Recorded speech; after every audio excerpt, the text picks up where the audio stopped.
Hello students, कैसे हैं आप सभी। एक बार फिर से स्वागत है आप सभी का आज पहली क्लास में। जैसा कि पिछली क्लास में हम लोगों ने सिलेबस के बारे में सारी चीज़ें डिस्कस कर ली थी कि इस बैच में क्या क्या सिलेबस रहने वाला है, वो सब कुछ आप जान चुके हैं। ठीक है, तो आज हमें स्टार्ट करनी है अपनी पहली क्लास। तो हम लोग आज जो अपनी पहली क्लास स्टार्ट करेंगे, ठीक है, वो होगा चैप्टर 1। और चैप्टर 1 में हम लोग क्या पढ़ने वाले हैं, द सेंटेंस। ठीक है प्यारे बच्चों, इसमें आप क्या पढ़ेंगे, सेंटेंस के बारे में सीखेंगे। ठीक, तो सेंटेंस क्या होता है उसको समझना है। और ये क्लास अपनी बेसिक टू एडवांस रहने वाली है हर एक टॉपिक के लिए, तो उसी के अनुसार हम लोग समझते चलेंगे। तो देखो बेटा, कॉन्सेप्ट कैसे आया सेंटेंस का। ठीक है, सेंटेंस का कॉन्सेप्ट कैसे आया, जैसे कि आप केमिस्ट्री पढ़ते हैं ना। ठीक है, केमिस्ट्री भी पढ़ी है आपने, बायो भी पढ़ी है, ठीक है, और आपने मैथ भी पढ़ी है। ठीक, अगर मैं आपसे कहूँ केमिस्ट्री में अगर देखा जाए तो मैटर की बात होती है ना। तो मैटर की बात जब होती है तो हमें ये बताया जाता है कि मैटर बना किससे है, एटम्स से, यानी उसकी जो इनिशियल स्टेट है वो क्या है, एटम है। सेम इसी तरीके से बायो में जब आप पढ़ते हैं तो उसमें पढ़ाया जाता है कि ह्यूमन बॉडी यानी कि जो ऑर्गेनिज्म हैं वो कैसे फॉर्म हुए हैं। ऑर्गेनिज्म, उनका जो फंडामेंटल यूनिट है वो क्या है, सेल्स हैं। ठीक है, इसी तरीके से बेटा अगर आपसे कहा जाए कि मैथ में कोई भी नंबर इतना बड़ा नंबर बन कैसे गया, ठीक है, तो उसका भी कोई बेसिक होगा, कुछ होगा। तो उसमें आपको बताया जाते हैं कि इसका बेसिक क्या है बेटा, डिजिट्स। क्या है, डिजिट, यानी कि कोई भी नंबर वो चाहे लाखों में हो, करोड़ों में हो, चाहे वो एक दहाई में हो, ठीक है, सब के सब बने 0 to 9 डिजिट का ही यूज़ हो बने। यानी हम ये कह सकते हैं ना कि ये जो एटम है इस मैटर के लिए बेसिक है, ऐसे सेल्स जो हैं ऑर्गेनिज्म के लिए, इसी तरीके से डिजिट्स नंबर के लिए। तो बेटा सेम वे में इसी तरीके से हमारा जो सेंटेंस है, ठीक है, क्या है, सेंटेंस।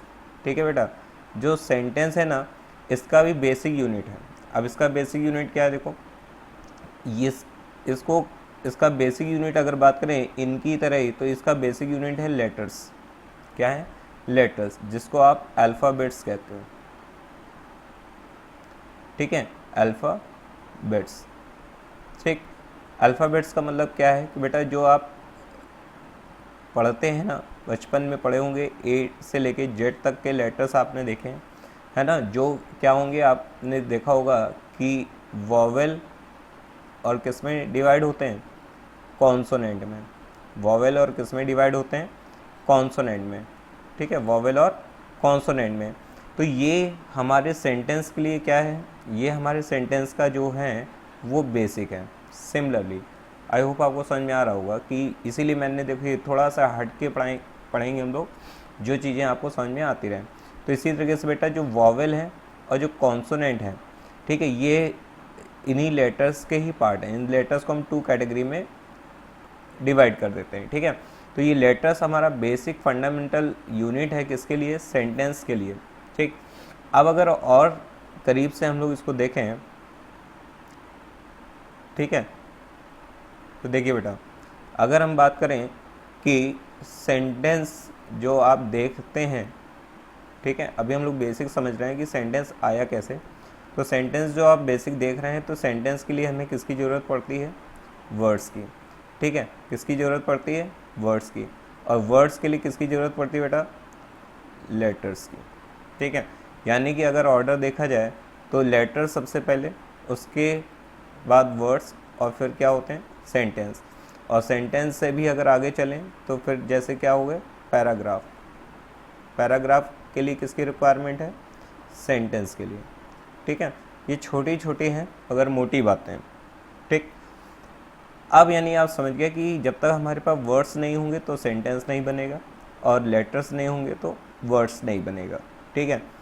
तो यानी कि हम ये कह सकते हैं कि अगर हम बोलें कि व्हाट इज वर्ड्स, सेंटेंस से पहले अगर हम लोग देखें व्हाट इज वर्ड, शब्द क्या है, ठीक है, आर्यभाषण में। यहाँ से हम लोग इसको हटा लेते हैं। देखिए व्हाट इज वर्ड, ठीक है, वर्ड्स क्या है अगर बात की जाए तो आप ये कहेंगे कि सर जो लेटर्स का ग्रुप होगा वो वर्ड होगा, ठीक है। तो क्या हम ये कह सकते हैं कि a group of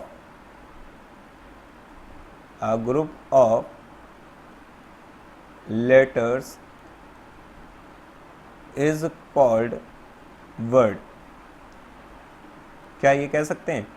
अगर कह सकते हैं तो देखिए मैं आपको 3 लेटर्स देता हूँ, जैसे Y, O और B, मैं कहूँ इससे वर्ड बनाइए, तो आपने जैसे मान लीजिए लिख दिया YOB यॉब, फिर आपने लिख दिया OYB, ठीक है, फिर आपने लिखा BOY, ठीक है, 3 वर्ड्स आपने लिखे, ठीक। अब देखो बेटा YOB यॉब से तो कुछ होता नहीं है, ठीक है, तो ये क्रॉस हो गया, ऐसे काट देते हैं।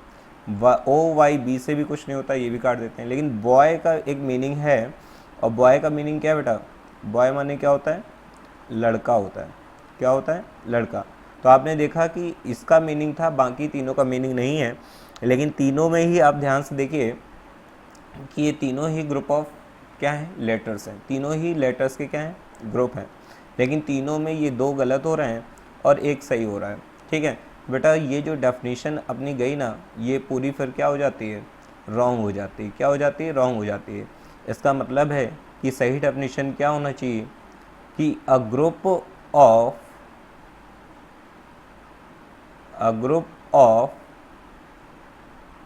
लेटर्स, क्या होनी चाहिए बेटा? अ group of letters which makes a complete sense,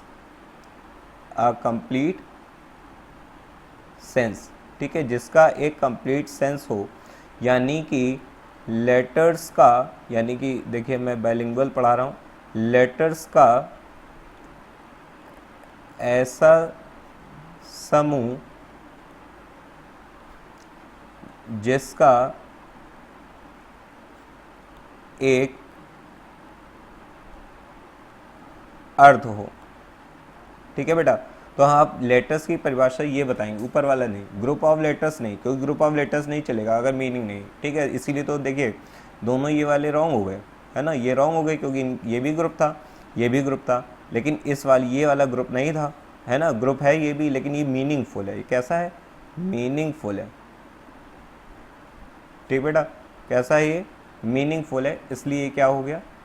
ये वर्ड बन गया, ठीक है। मैंने आपको वर्ड बेसिक इसलिए बताया है, ठीक है, क्योंकि हम सेंटेंस पे पहुंच रहे हैं। तो सेंटेंस जिस तरीके से लेटर्स का मीनिंगफुल अरेंजमेंट वर्ड्स होता है ना, सेम ऐसे बेटा सेंटेंस होता है। सेंटेंस भी क्या होता है? वर्ड्स का एक मीनिंगफुल अरेंजमेंट होता है, ठीक है। सेंटेंस भी क्या होता है?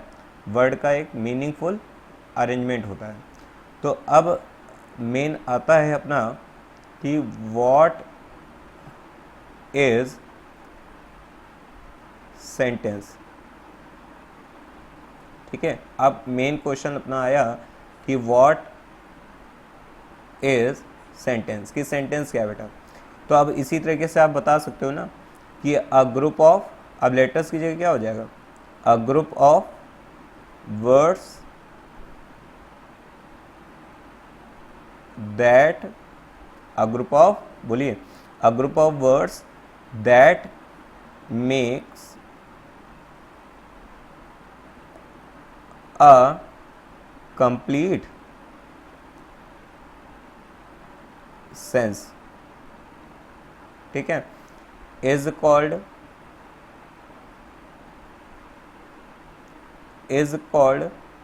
सेंटेंस, ठीक है बेटा।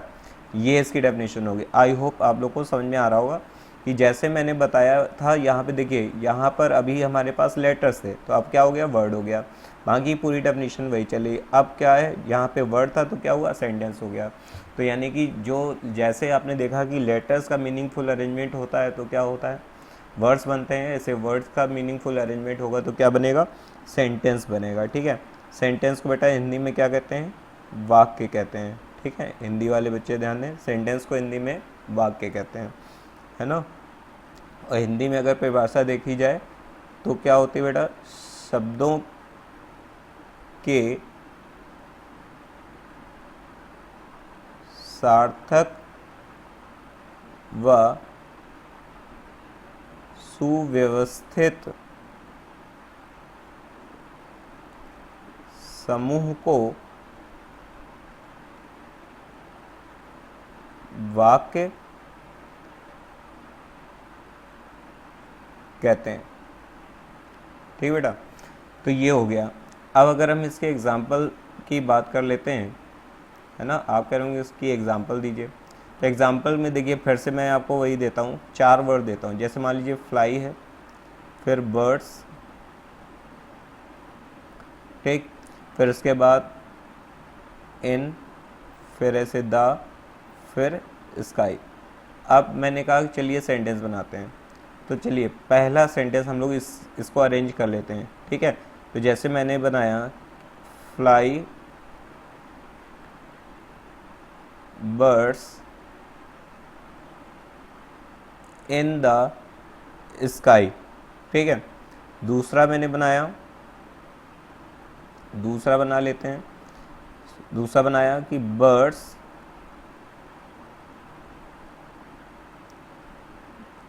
Fly in the sky. ठीक बेटा, तीसरा बना लेते हैं। ठीक, थर्ड बना लेते हैं, द स्काई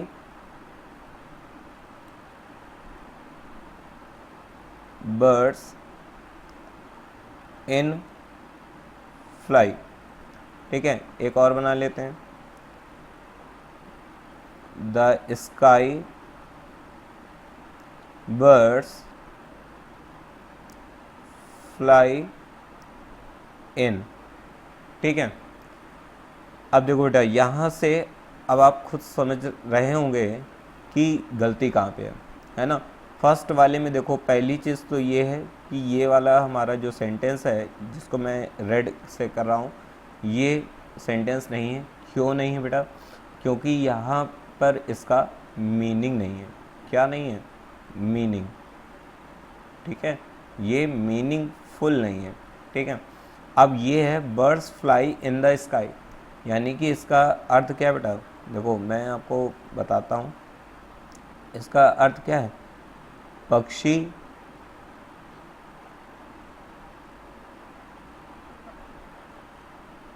आकाश में उड़ते हैं। और पहले वाले का क्या अर्थ निकला था कि उड़ते पक्षी आकाश में। तो ये अर्थ आपको अटपटा सा नहीं लग रहा, इसीलिए देखिए। और दूसरी चीज़ ये है कि अभी मैं बताता हूँ कि एक पहचानने की और क्या होती है, एक मीनिंग तो आप देख ही रहे हो। ठीक है, अभी और भी चीज़ें मैं बताऊँगा। जैसे यहाँ पर कहें द स्काई बर्ड्स, आकाशी पक्षी उड़ते में। ठीक है, तो ये भी आपका मीनिंग क्या हो गया, गलत हो गया। ठीक है, आर्य भाषण में अब देखिए इसको हम लोग और देखते हैं ध्यान से। तो ये वाला बेटा आपका ये भी क्या हो गया, गलत हो गया, क्योंकि इसका भी अर्थ नहीं था। अब कहते हैं the sky birds fly in, तो इसका भी अर्थ क्या है, नहीं है बेटा, तो ये भी क्या हो गया, रॉन्ग हो गया। तो सही आपका कौन सा है, कि पक्षी आकाश में उड़ते हैं, ये आपका क्या है, बिल्कुल सही है।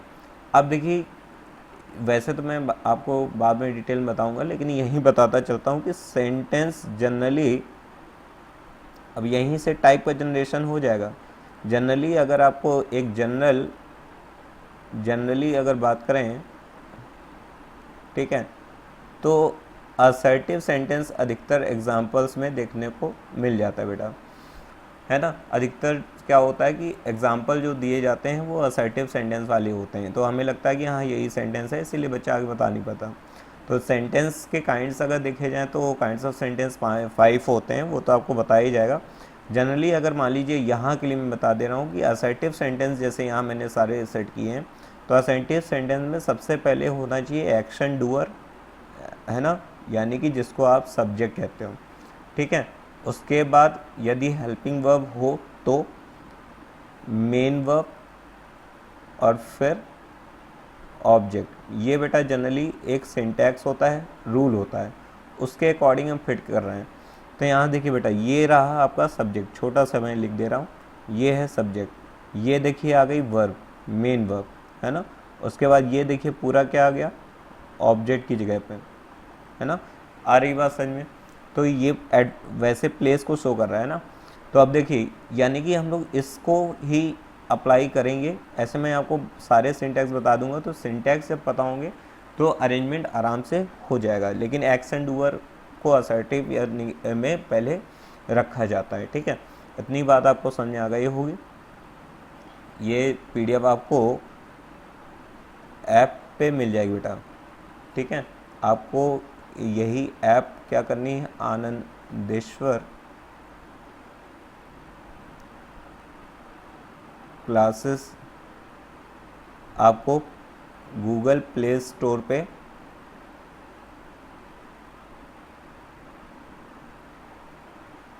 ठीक है जाके सर्च करना है, ऐप डाउनलोड करना है, साइन अप कर लेना है। उसके बाद आपको फ्री कोर्सेज वाले सेक्शन में जाना है, ठीक है। फ्री कोर्सेज में जाना है, वहाँ आपको वीडियो प्लस पीडीएफ मिल जाएगा, ठीक है बेटा। तो आगे बढ़ा जाए। यहाँ तक आपको समझ में आ गया होगा, नहीं समझ में आया दोबारा से क्लास को बैक करके देखिए, आ जाएगा। बहुत सिंपल वे में मैंने समझाया है, ठीक है। यहाँ मैंने सिर्फ एग्जाम्पल दिया बेटा, ठीक है। तो इस तरीके से है ना। अब इसके आगे बढ़ते हैं। अब देखिए, यानी कि बात करते हैं सबसे पहले kinds of sentence. Parts of sentence में आपको बाद में पढ़ाऊंगा, ठीक है। पहले काइंड्स ऑफ सेंटेंस, क्योंकि आपके मन में भी जग रहा होगा कि हाँ कैसे हम लोग इसको पहचान सकते हैं, ठीक। तो देखो, काइंड्स ऑफ सेंटेंस शुरू करते हैं आपके साथ।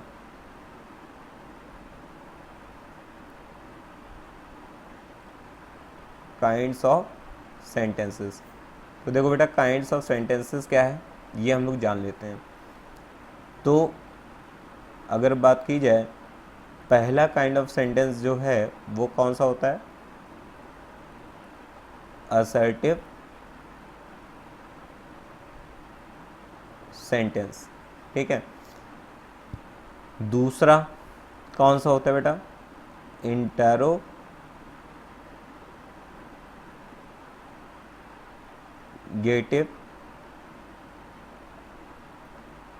सेंटेंसेस। तीसरा कौन सा होता है बेटा, इम्परेटिव सेंटेंसेस, ठीक है बेटा। तीसरा ये हो गया आपका।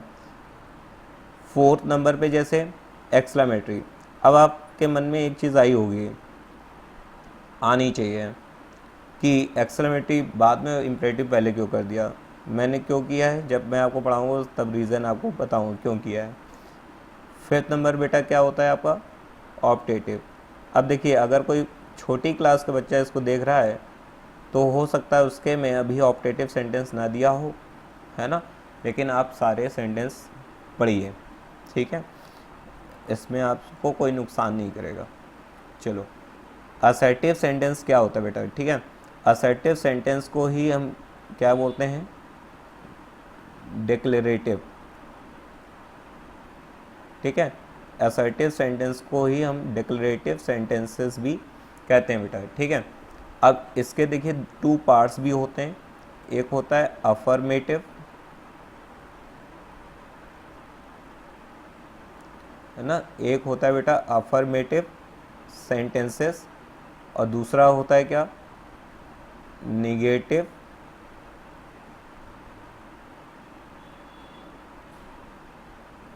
सेंटेंसेस। 2 इसके पार्ट होते हैं ये, ठीक। अब अफर्मेटिव को कहते क्या हैं भाई, हिंदी वाले भी समझते चलें, है ना। तो इसको कथनात्मक वाक्य कहते हैं। क्या कहते हैं बेटा? कथनात्मक वाक्य, यानी इस टाइप के सेंटेंस में कथन दिए होते हैं, स्टेटमेंट टाइप, है ना। इंटरोगेटिव को क्या कहते हैं बेटा? प्रश्नवाचक वाक्य, ठीक है। इम्परेटिव सेंटेंस को ऐसे क्या कहते हैं बेटा? आज्ञा, यानी कि आज्ञा, मैंने इसीलिए बोला आज्ञा सूचक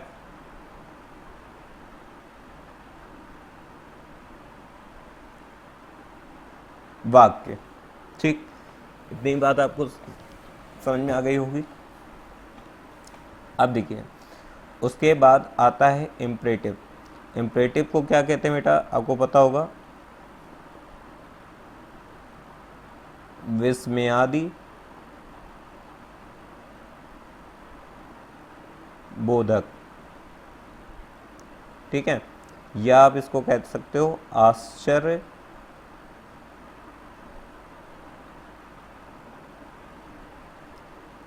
सूचक वाक्य, ठीक है। ऑप्टेटिव सेंटेंस क्या होता है? इच्छा बोधक या इच्छा सूचक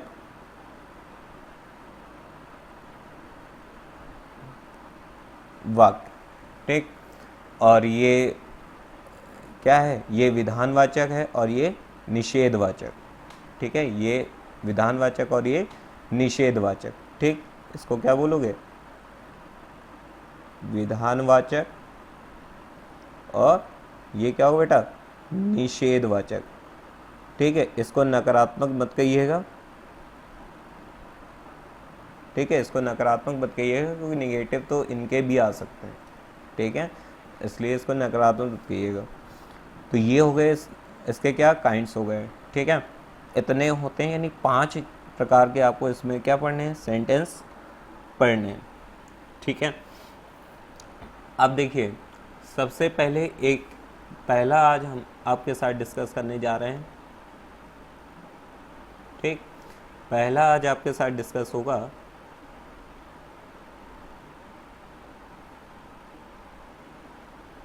देखिए, तो फर्स्ट हम आपके साथ डिस्कस करेंगे, कौन सा है?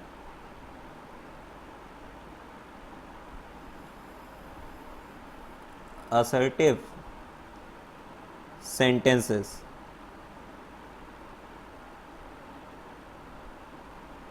है ना। तो पहला जो है ये आज आपके साथ डिस्कस करेंगे। तो बेटा देखो, पहली चीज़ तो ये है कि ये होता क्या है। तो इसमें क्या होता है कि कोई भी इवेंट हुआ, इवेंट का मतलब कोई भी घटना अगर है, ठीक है, तो किसी भी घटना के घटित होने या ना होने की जानकारी होती है बेटा,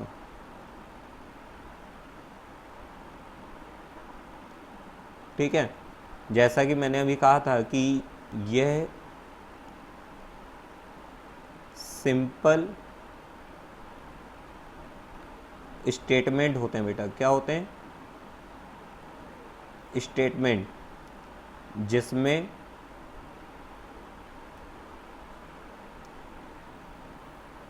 या तो स्वीकृति यानी कि स्वीकारात्मक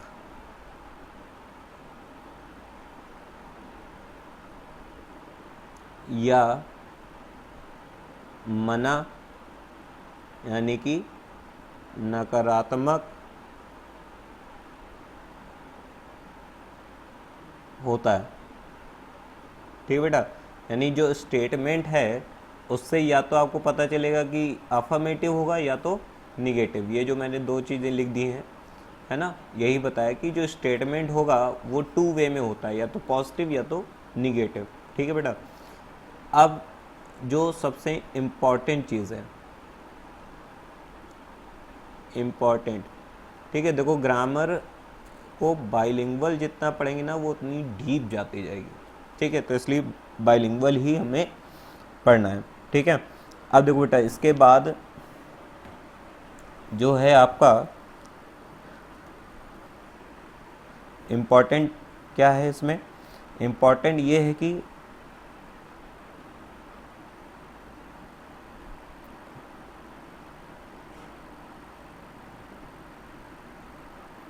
असर्टिव सेंटेंस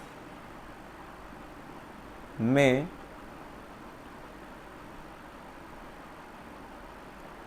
शुरू में हमेशा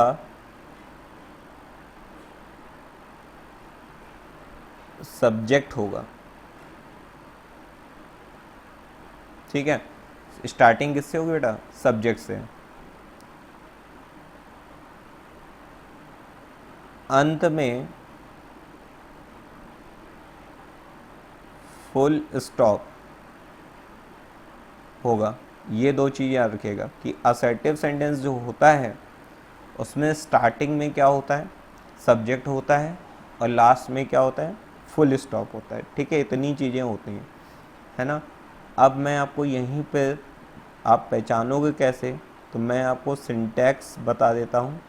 ठीक है, जिसको क्या कहा जाता है, रूल, कि आप पहचानोगे कैसे। ठीक है, तो मैं मिक्स रूल बताऊंगा। ठीक है, एक जनरल रूल मैं आपको बताऊंगा।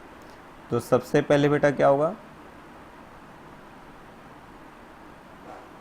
सब्जेक्ट।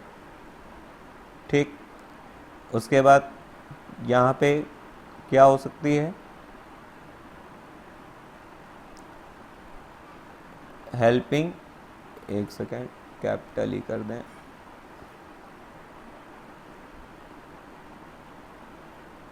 Helping verb. हेल्पिंग माने क्या, सहायक क्रिया।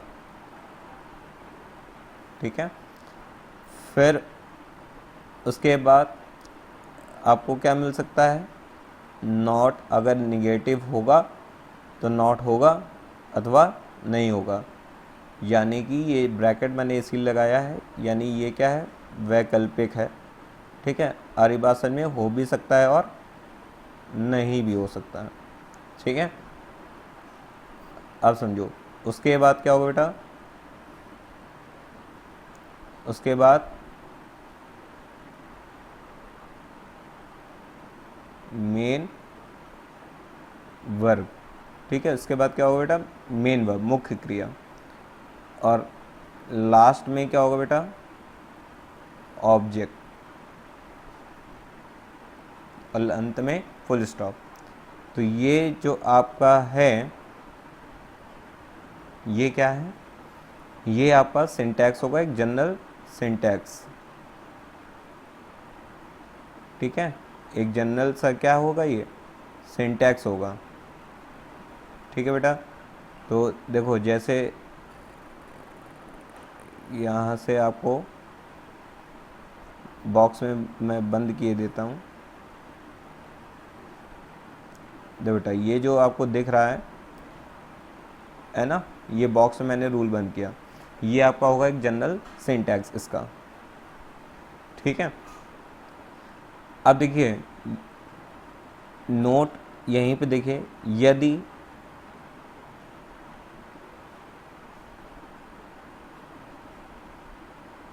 हेल्पिंग वर्ब मेन वर्ब ना हो, अर्थात लिंकिंग वर्ब दी हो। ठीक है, तो क्या होगा, बेटा, सबसे पहले सब्जेक्ट, फिर वही लिंकिंग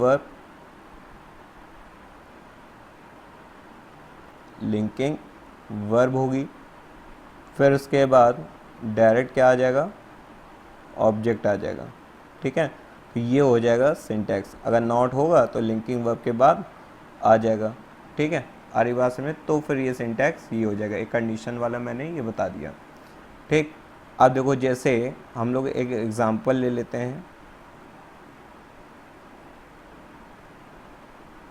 देखो जैसे मान लो लिखा है कि यहाँ मान लो लिख दिया जाए कि हरी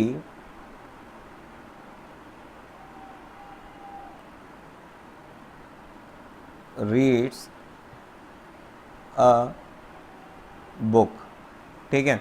तो यहाँ पे देखो बेटा, अब सिंटैक्स से मैच करो,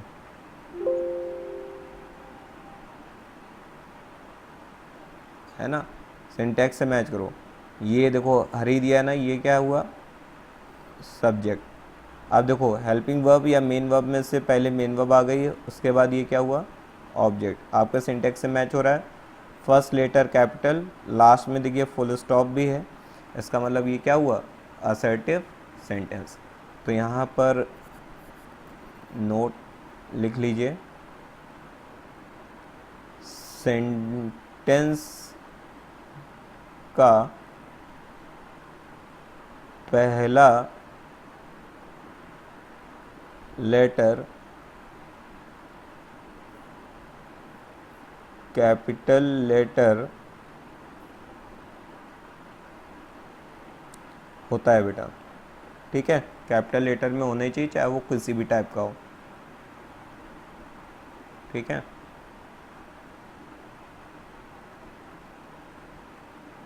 तो इस चीज़ का ध्यान रखेंगे। तो मैंने आपको इतनी सारी चीज़ें बताई हैं। एग्जाम्पल यहाँ लिखा हुआ है बेटा, तो एग्जाम्पल यहाँ से नोट कर लीजिएगा, ठीक है। आपको ये सारी चीज़ें समझ में आ गई होंगी। तो मैंने सिर्फ एक ही टाइप आपके साथ आज डिस्कस किया है, और असर्टिव के बाद बाकी जो हैं वो आपके साथ कल डिस्कस किए जाएंगे, है ना। क्लास को बहुत ज़्यादा लंबा नहीं करते हैं। तो आपको क्या करना है, क्लास को देखना है और उसके बाद प्रैक्टिस करनी है, ठीक है। क्लास के साथ में आपके लिए टेस्ट लगा रहेगा, उसको दें जाके, और पीडीएफ डाउनलोड करके अपने नोट्स बना लें, ठीक। चलिए, बस अच्छा लगे तो दूसरों के साथ में क्लास को शेयर करें, है ना, और ऐप को भी क्या करें, शेयर करें। और अच्छा लगा है तो कमेंट में लिख दें थैंक यू, और कुछ इम्प्रूवमेंट चाहते हैं तो वो ही बता दें। चलिए, खुश रहिए, मस्त रहिए, पढ़ते रहिए।